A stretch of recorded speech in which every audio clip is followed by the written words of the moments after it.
when we hear the word passive, you think of something as being the opposite of assertive, active, aggressive. Yeah. But explain just consider me to be a monkey. So explain how passive investing is not passive. So just to very quickly define what people refer to when they typically talk passive versus active, a passive product is one whose investment scheme, the approach that it takes to investing, has been built into an index or into a methodology that does not change over time. And almost, when I refer to passive, I'm referring to things that are float weighted or market cap weighted, not attempting to make a distinct bet in terms of what are the best companies, what are the worst companies, et cetera, right? No fundamentals. No, you don't care about fundamentals. You are accepting the information that you're receiving from the market in terms of the last price is the right price, right? The rationale for passive investing is tied back to the efficient market hypothesis, which is the idea that as any individual, you can't outguess everybody else. You can't figure out information better than everyone else. And so in aggregate, all of the active managers, those who are making active decisions in their portfolios, will give you the same results as the passive exposure because you're buying the market price. And therefore, you're better off going with a passive investment that can charge lower fees because it's not actually trying to do any quote unquote work. It's simply riding off of everybody else's work.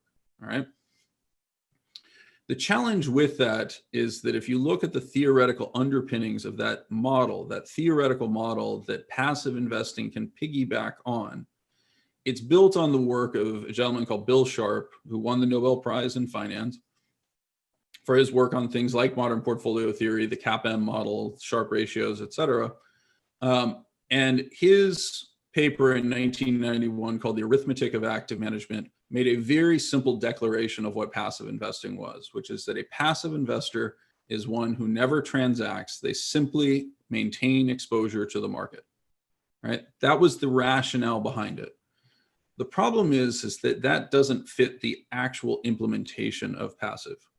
Because when you think about somebody who's trying to have exposure to the market, the only way that you can get that exposure is by buying or selling. And the minute you do that, it makes you an active investor. You yourself become a participant who are now influencing market prices. That history of transactions that I described as what a market represents or market prices represent, you've now participated in it. You've joined that stampede in one form or another. And the perverse aspect of passive investing is that they are actually the most motivated players because they have the world's simplest algorithms. Did you give me cash? If so, then buy. Did you ask for cash? If so, then sell. There's no consideration in that for what price should I buy at? What valuation should I buy at? Should I maybe hold cash for a better opportunity? No, you can't do any of those things. Your money is literally just being forced into the market regardless of the underlying conditions. So, I mean, to me, what you're describing sounds like trillions and trillions and trillions of dollars. And we can pop a slide up at some point where we can see the growth of indexing, which has been pretty extraordinary. But what you're describing is trillions of dollars of investors putting in a bunch of orders at the market, which we were told was kind of risky behavior because that you were going to get somebody else's price, not the price you necessarily needed to make sure that you got for your client. But it just sounds like buy at the market, sell at the market. And I mean, this can go on until you hit infinity. So it's not quite that extreme, but yes. And really, to simplify, yes, that is, I do not think that Vanguard or BlackRock is behaving in a irresponsible manner, trying to plow those dollars to work into the market. They are absolutely seeking best execution within the market. I have complete faith that they're doing that. But what people are failing to consider, and what our research really focuses on, is the cumulative impact of continual buying with no consideration for fundamentals. And more importantly, actually, and this is where our research is somewhat unique, is that we've focused on the dynamics of what happens when you transition between different investor types. When you move away from the discretionary investor who's thoughtful about what does valuation mean, if you fire them and give money to passive investments that simply assume whatever price is the right price, you're going to change the market itself. You're actually going to change the way the market behaves. You're going to change the values at which markets transact. You're going to change the value of cash, right? So under an active manager or a discretionary manager framework, cash can be viewed as a drag, but it also creates extraordinary optionality because uniquely among the assets that I hold, it gives me the ability to buy something without having to sell something else. Right. Optionality. You get optionality. When you move to a passive strategy that holds no cash, you lose that optionality, right? And so that's a big chunk of what you're actually giving up. You effectively are turning cash into a toxic asset. And we saw this in the oil market, for example, just this year, where if you have a toxic asset, you eventually may be forced to pay people to take it from you, right? Oil prices went negative because nobody could find storage to store this toxic product. Cash is functionally the same to a passive investor. So walk us through why. So I'm going to give a good friend of mine, Jim Bianco. I'm not sure if you know Jim, but a good friend of mine, Jim Bianco, gave me a few statistics. This was in January. I was actually out in your neck of the woods. I was in California at the time at a double line event. And when we were there, he said, and I checked with him this morning, the US has more than 12,000 investment advisory firms. They employ more than 400,000 people offering investment advisory services. More than 35 million investors use investment advisors whose assets recently topped 70 trillion. 88% of investment advisors currently use or recommend ETFs for their clients. No other investment vehicle has a higher usage, not even cash. Yeah. So that's, if I've understood some of your prior comments, that is not necessarily, there's probably overlap, but that is not necessarily one and the same, that $70 trillion pile with 401k investing. Not at all. And so the vast majority of 401ks are actually managed now within corporations using outsourced service providers. Examples would be like Voya Financial or others, right? Mm-hmm. They will offer a limited menu of investment vehicles. You can choose in many situations to opt out and what's called self-direct your 401k. That requires many additional steps in order to go through that process. And so it's one that very few people take advantage of. But that tends to be an asset pool that is separate and distinct from what you're referring to when you talk about registered investment advisors. Mm-hmm. The registered investment advisor space has been another area of growth. And part of the reason why that growth has occurred is the general pressure on fees in this industry. And that in part can be thought of as a byproduct of the disappearance of high interest rates, right? So you can afford to pay somebody 1% of your assets or 2% of your assets when your cash is earning 6%, right? When that hurdle rate is effectively there. When your cash is earning 0, those costs become very adverse to your portfolio. And so there's just been tremendous pressure on fees in the industry, both at the portfolio manager level and the portfolio management company level, and also at the registered investment advisor level. And so there's been an extraordinary adoption of ETFs and index funds that can be offered by registered investment advisors at effectively no fees, while they themselves are then able to charge, typically a 1% type fee on their clients' assets. And so their clients are getting a quote unquote reasonably priced dynamic. But the other thing that you're hitting on is that this is actually a big industry. It has a lot of people that work in it. Those people are often lambasted for working against their client interests. I'll be honest with you, that's the exception in my experience rather than the rule. The vast majority of people really do want the best for their clients. But we've been somewhat hamstrung by the idea that the industry can't add value, right? That effectively, like, Why would you do anything other than buy the S&P 500 or, buy the NASDAQ, right? And part of that I would actually argue is an unfortunate byproduct of money flowing into those strategies, right? So if a market is not frictionless and money is flowing into a strategy, it's going to raise the price of the securities that are in that strategy. That increase in price is what we call a return, right? That's a capital gain. And so we actually see outperformance that is being created by these very dynamics. The problem, of course, is what happens when people try to exit the system, and what are the false signals that are received on an economic basis from prices that are increasingly detached from fundamentals. So have there been any moments in the past few years that you've seen stress in the passive space? Stress that was maybe quashed, but have there been times that you've kind of seen cracks start to erupt in the system?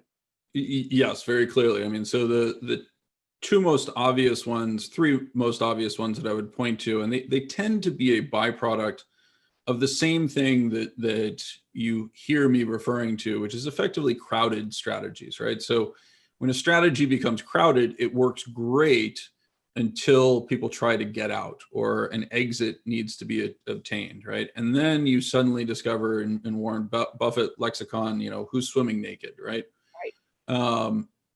The events that I would point to, we had actually there's a couple of them, but we had the February 2018 event that's referred to as Volmageddon, which was the collapse of the XIV and related VIX ETF strategies.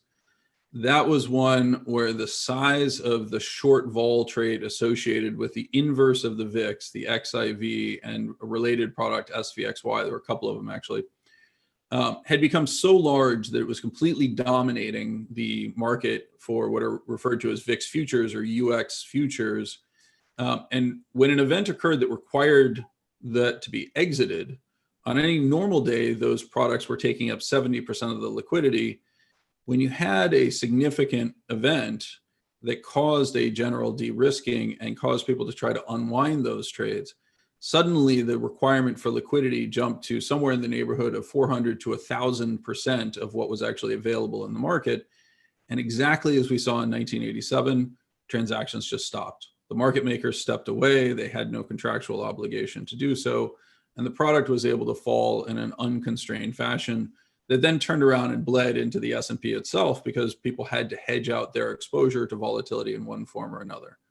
But that was a very clear example. We had a similar event in the fourth quarter of 2018 where a variety of products also in the short volatility space, what was referred to as an iron condor type strategy that was a less risky version of some of the short vol that had been in place, those began to unwind in significant size at the same time that we began to see the first impacts in terms of flow of baby boomer retirements, right? So when you hit 70.5, these rules have changed slightly, so it's important to understand that. But when you hit 70.5, you have to start taking distributions from your 401ks and IRAs. 2018 was kind of the first time we really saw that happen in size. And so a market event was created around these dynamics. Right. Go ahead.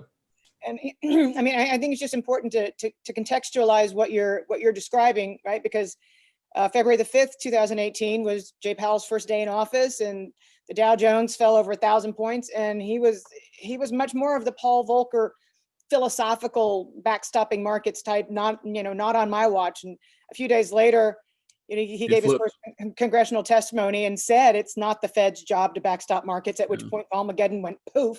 Yeah.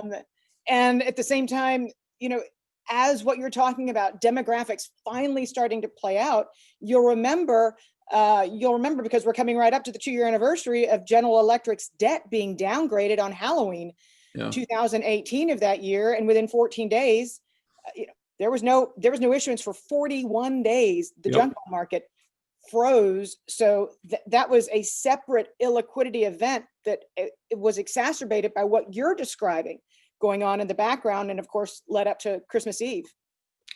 Yeah, and so if you remember, and one of my friends, a gentleman by the name of Vincent Gillard at FCX Stone, has just written an interesting piece that highlights, the dates and the dynamics of when the markets have bottomed on these last several events, right? I'd love So to see that.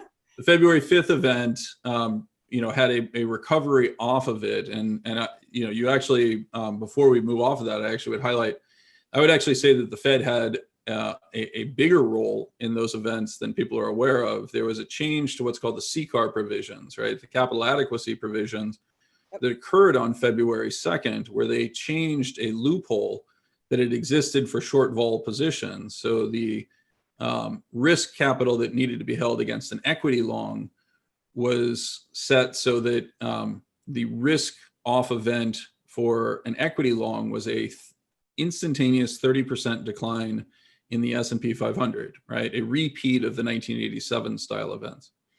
The equivalent risk in terms of capital required to hold a short volatility position in the VIX products was a 10-point increase in the VIX, right? Now those are nowhere near the same, right? That's the equivalent of saying there is no risk in short vol, there's extraordinary risk in owning equities. Guess what happened prior to February 2nd, 2018? Large short vol positions built up relative to long equity positions, Right. which of course led people to look at equity positions and say, oh, it's not extended, there's no real risk here, et cetera. But all the risk was actually in the short vol products. That blew up when those CCAR provisions were changed, and suddenly the street had to go out and seek significant hedging against the outstanding vol positions. So, that's the sort of thing where I would actually say it was much less passive. It was a function of crowding and a Fed being unaware of what that somewhat obscure change in CCAR provisions might set off. Well, the 59 trading days where the VIX closed in 2017 south of 10 might have been a little bit of a flag for the Feds and for regulators in general. But I was on the inside and right after the crisis when they were starting to, put extra provisions on banks at the same time that liquidity was coming down in the bond market. And I'm like, you can't combine those two. That's like that Ghostbusters scene. You're going to cross the streams, don't do it. And then poof, the bond market inventory blip. Anyways, no, it won't be the last time that regulators don't quite understand the plumbing